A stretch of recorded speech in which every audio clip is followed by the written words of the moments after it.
നമുക്ക് കാണാൻ കഴിയും. കപ്പൽ പുറപ്പെട്ടു കഴിഞ്ഞിരിക്കുന്നു.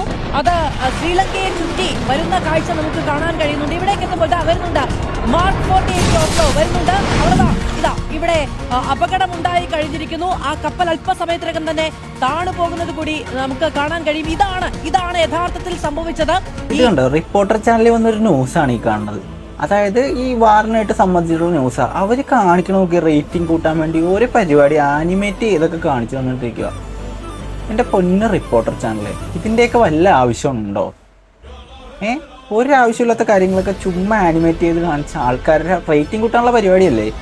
യൂസഫ് അലി സാറ് പറഞ്ഞ പോലെ കുറച്ചൊന്നും അല്ല വെള്ളം ചേർക്കണം കേട്ടോ. ഇതിലൊക്കെ ഇവിടുത്തെ മീഡിയ ആണ് അവിടെ മിസൈൽ പൊട്ടി ഇവിടെ പൊട്ടിയെന്ന് പറഞ്ഞിട്ട് ആഘോഷിച്ചുകൊണ്ടിരിക്കുന്നത്. ഒരു സ്ഥലത്തൊരു പ്രശ്നം ഉണ്ടാക്കുമ്പോൾ അത് ഇവിടെ റേറ്റിംഗ് കൂട്ടാനുള്ള എങ്ങനെ വരുമാനം കൂട്ടാന്നുള്ള ഓരോ പരിപാടി നോക്കിക്കൊണ്ടിരിക്കുക നമ്മുടെ മലയാളം ചാനൽസ്. Nice, good.